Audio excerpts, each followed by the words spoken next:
Salam and welcome to our Dispatch's YouTube channel. For Somali-related news in English, please visit somalidispatch.com. My name is Abdulqadir Guled. UK's Channel 4 News recently aired a segment called Inside Al-Shabaab by Somali-born British journalist Jamal Osman.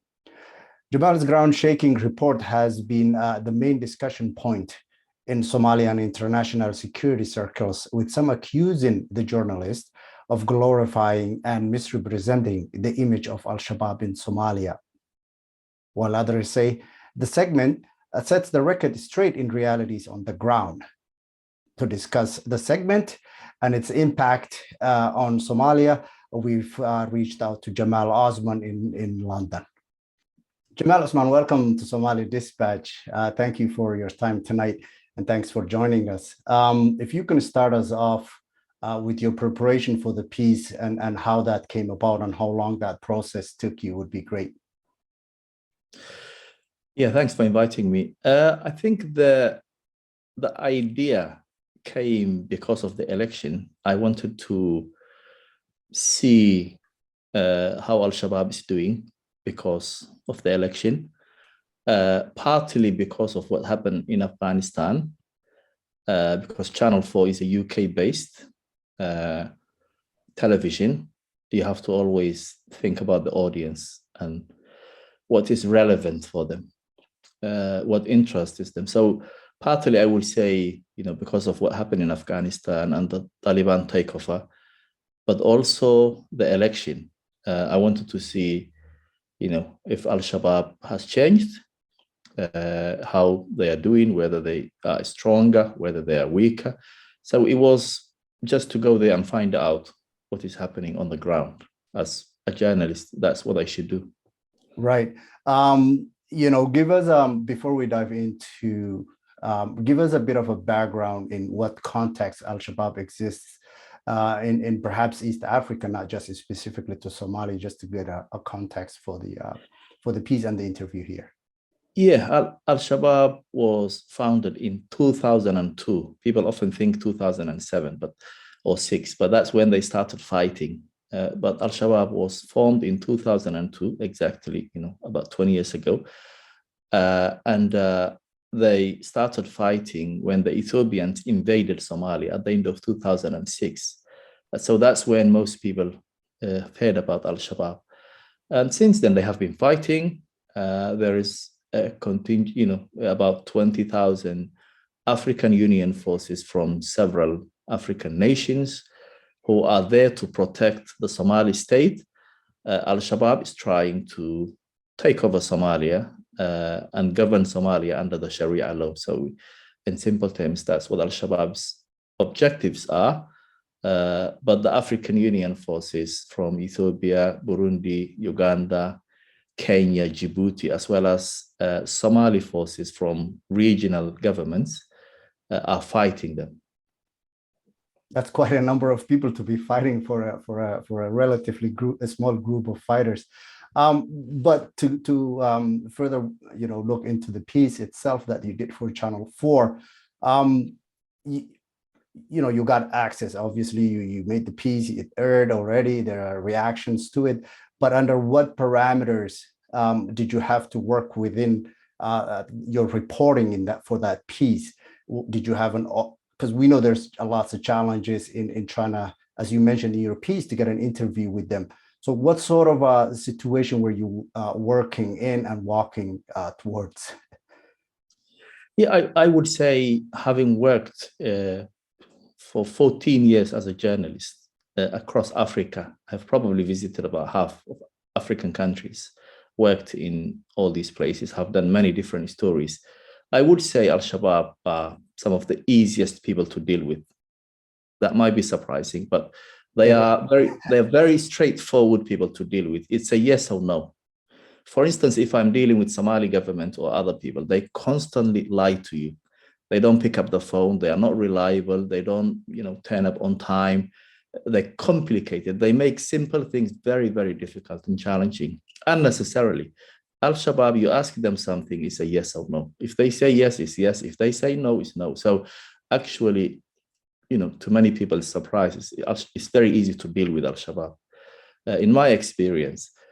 But when you get there, obviously, when they give you access, like any other authorities in the world, there are always challenges and there are limitations to what you can do and what you can achieve. And you have to be realistic and you have to be honest with your audiences.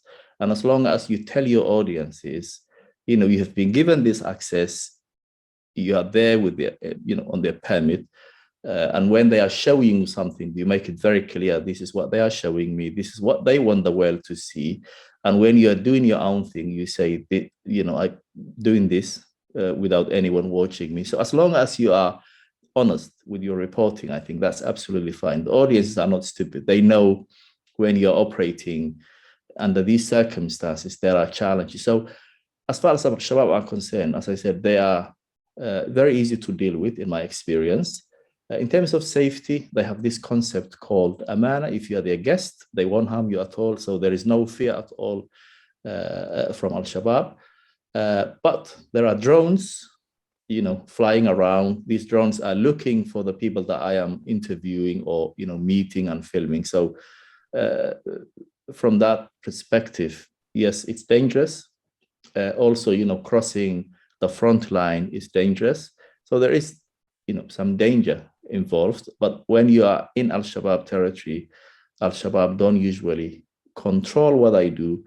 But when I wanted to film, let's say, one of their leaders, then they will take me somewhere that I don't know for their own safety, as well as for my own safety.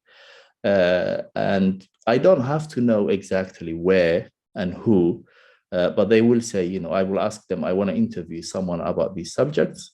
They will take you there and you interview, you do your job, you're professional, and you come back. So, but when you're filming, for example, when I was filming in Jilib in town, I was free. I was doing it, with my cameraman and with my local team, wandering around, talking to people freely without anyone bothering us. But when you are, as I said, interviewing one of their leaders who are wanted by the West, the West is trying to kill them, obviously they have to operate in certain ways, and that's understandable. So I wouldn't complain about that. It's for my own safety, but as well as for their own safety. So that's how I usually operate in Al-Shabaab areas. Right. Those are very reasonable constraints and things to consider and accept once you once you want to do the interview and achieve that objective.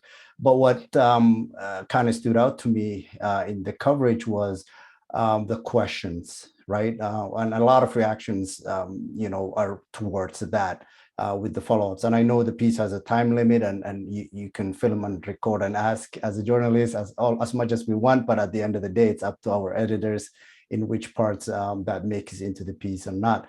But I was somewhat, taken back the fact that they were willing to participate in such a manner, which goes contrary to the myth that's out there that they're not coverable, they're not accessible, they don't like journalists and all of that.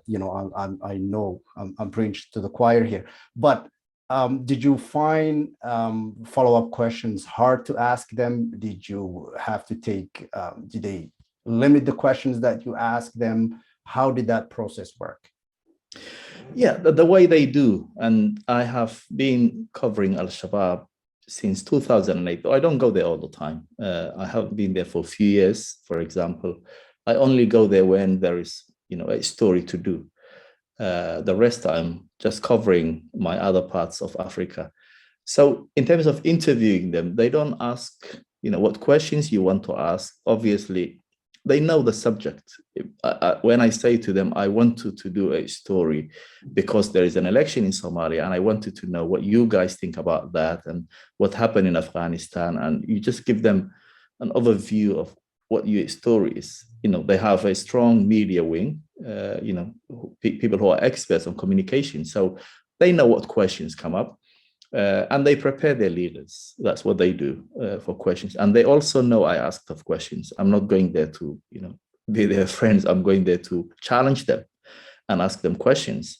So they know that, they expect. And most of these questions, are usually follow-up questions when let's say Mahat Karate gives me an answer. If I feel, if I'm not satisfied with the answer, it doesn't mean I agree or disagree with the answer. If I'm not satisfied with the answer, then I will ask follow-up questions, and I will ask follow-up questions until I feel he has given me an answer, as I said, which, I don't have to agree or disagree, but I have to be satisfied he's answering my question. So they don't usually question, they don't ask, they don't, limit, but there was some sort of limitations because, as I said, there were drones flying around us, and I was taken back when you mentioned that in the it's report. frightening, and you want to spend minimum time with him.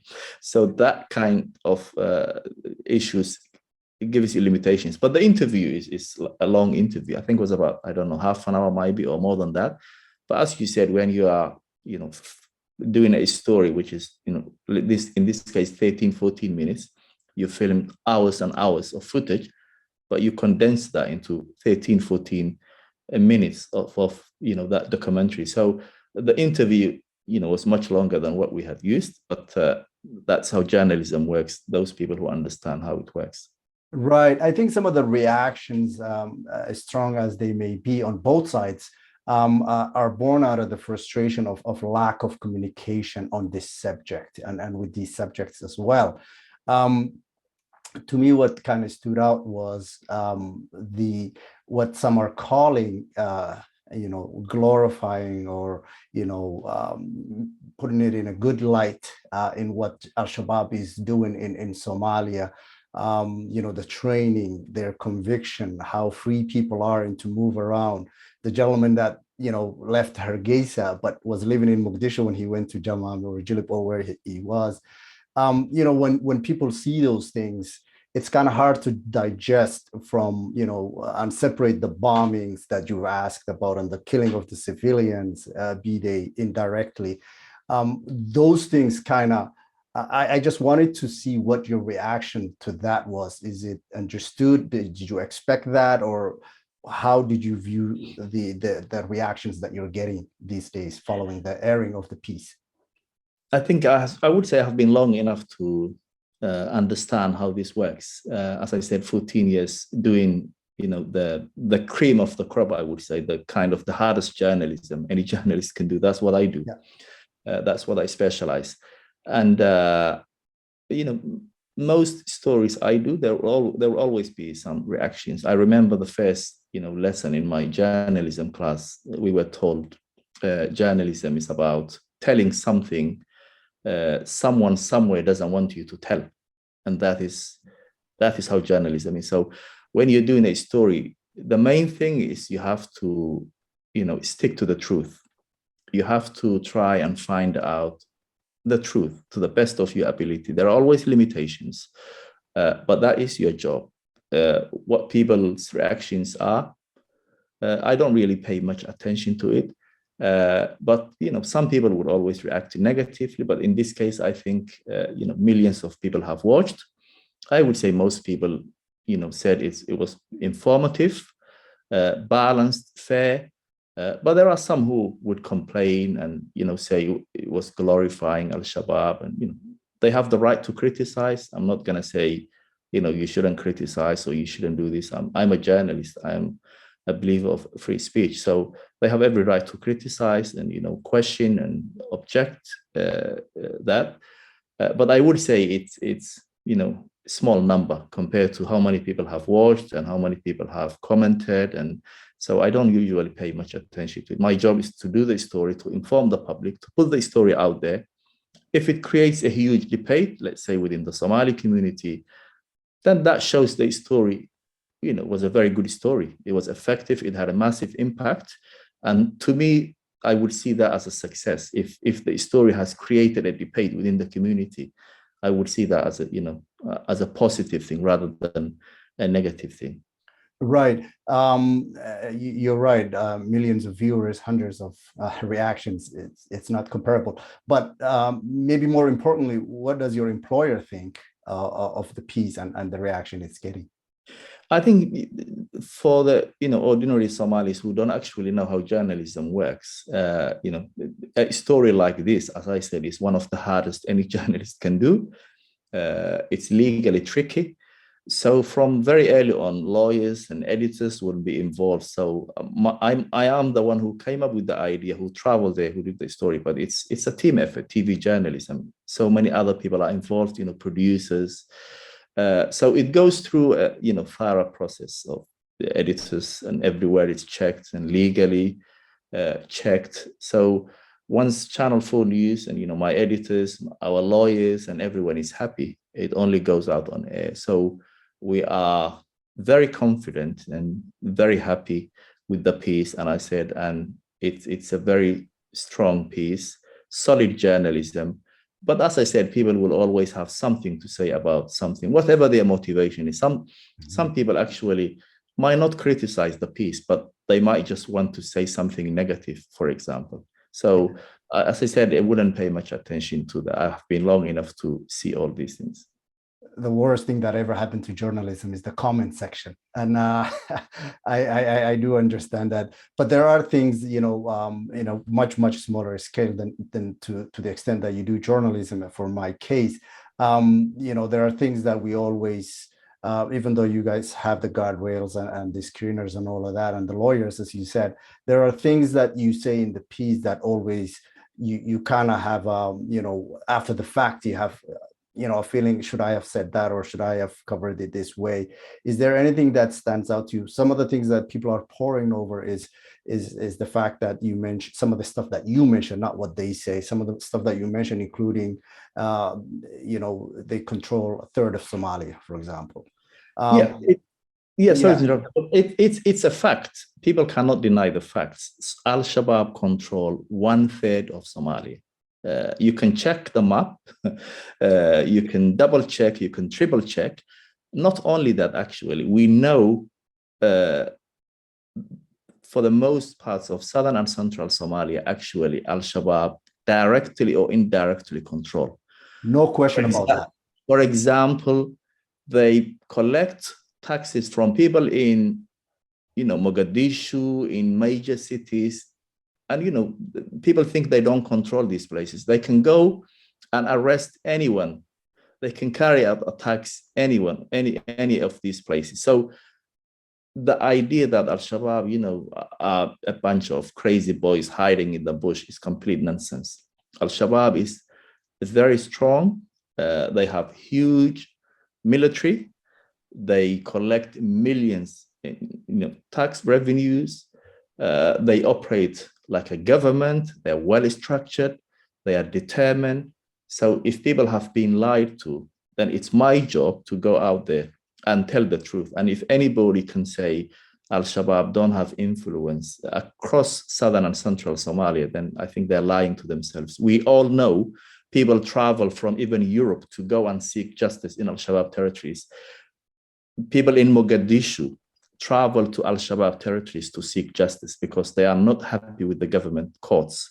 We know Al-Shabaab, as I said, collect taxes from Mogadishu port, from businesses, from everywhere. So anybody who thinks Al-Shabaab don't control anything, they're just delusional, I would say. Complete nonsense. To add to that, I am aware of unheard of government officials, be they military, who went and seek justice for Al-Shabaab and got an immunity during the period of the trial, which to me was mind-blowing. But sorry to add also, but government officials also pay tax to Al-Shabaab. That's another thing. So government officials pay them tax. So anybody who... What about foreign entities that are in the country? What sort of interactions do they have outside of the fighting with Al-Shabaab? That's perhaps one question nobody ever asks almost.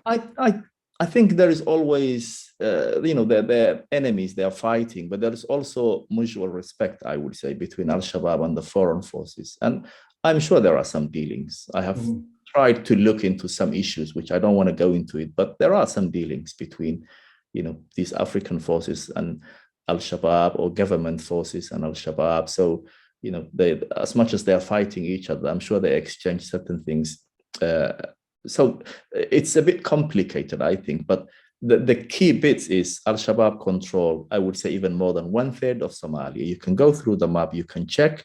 And for example, once you leave Mogadishu, like 40 kilometers outside Mogadishu, 50 kilometers, Al-Shabaab is in control.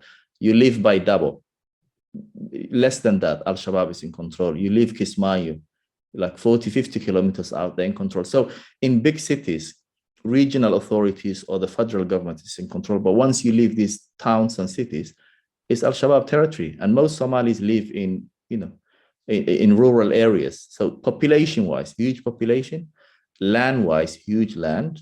And as I said, indirectly, they also control, big cities. They can do whatever they want.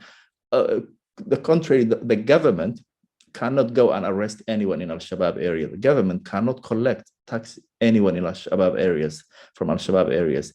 The government cannot operate in Al-Shabaab areas, while Al-Shabaab can operate in so-called government areas. So I think we just have to get real. And as I said, my job as a journalist is to tell the truth, as much as it's, bitter for some people to swallow, I think. It is. It's mind-boggling. I understand the Somali reaction and the denialism within Somali politics and concepts. But for British viewers and international viewers whom their government spend excessive amount of taxpayers' money in Somalia, for example, for them to see that aspect of Al-Shabaab and what's going on in Somalia and how their hard-earned dollars and pounds are spent, what sort of reaction are you getting from them, and what sort of eye-opening is this piece and others like it for them? Yeah, I think the reaction has been, the piece is, informative. And as I said, my job is to inform the public. And I think once you do that, you have achieved your objective. So, most people, non-Somalis, I would say, almost all of them have been saying, it's an informative piece. It's a very interesting piece. We have learned a lot from it. And even I would say the vast majority of Somalis who even contacted me or commented are also saying that, it's informative. A lot of them are saying, we already know all these, things that you've mentioned, but because I work for Channel 4 News, it's a British television. Our audiences are, British, and that's what I have to focus on. So some Somalis were saying, we already know Al-Shabaab and, how much territories they control. It's nothing new. But as I said, they are not our target audience. Our target audience are the British. And as I said, they are, they think or they believe it's a solid piece of journalism. Right. One of the things that jumped at me as I watched the piece is there is questions, and you covered it well, the interactions between the public which they control, their desires to control Somalia, and the possibility of having conversation or talks with the new government of Hassan Sheikh Mohamud, and you've covered those. Some of the pitfalls of Somali government's inability to do its job is also well known. But some of the things that the piece did not, you couldn't cover everything, I'll give you that. But one of the things that we don't have a lot of insights into is within Al-Shabaab, there's been infightings. It's not as perfect as the one might. If this is the only piece I've ever seen, I wouldn't know that side of Al-Shabaab as well, right? So, did that occur to you? Did those questions, do you think those questions are relevant?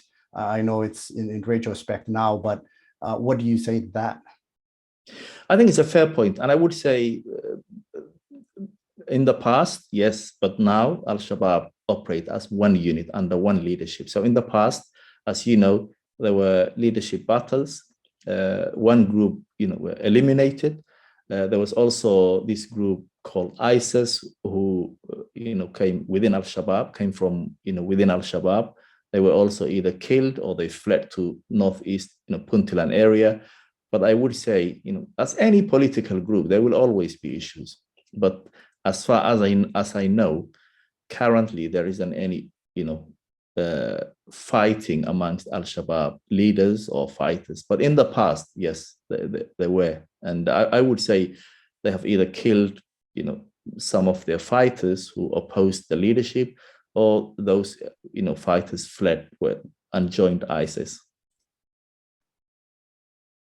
Jamal Osman, lastly, if you can, one of the things that I noticed as I watched the piece and many other pieces is the relevance and the activities in Shabaab diminishes as further north as you go. For example, to a lesser extent, Puntland, but definitely not in Somaliland, where the British government invests heavily in security there. And as a former British colony there, there's links there. Why do you think Al-Shabaab either is not operating in Somaliland, and what are the hiccups and what is obstructing them from spreading, since they think all Somalia is one and they don't, believe or consent to Somaliland being a different entity?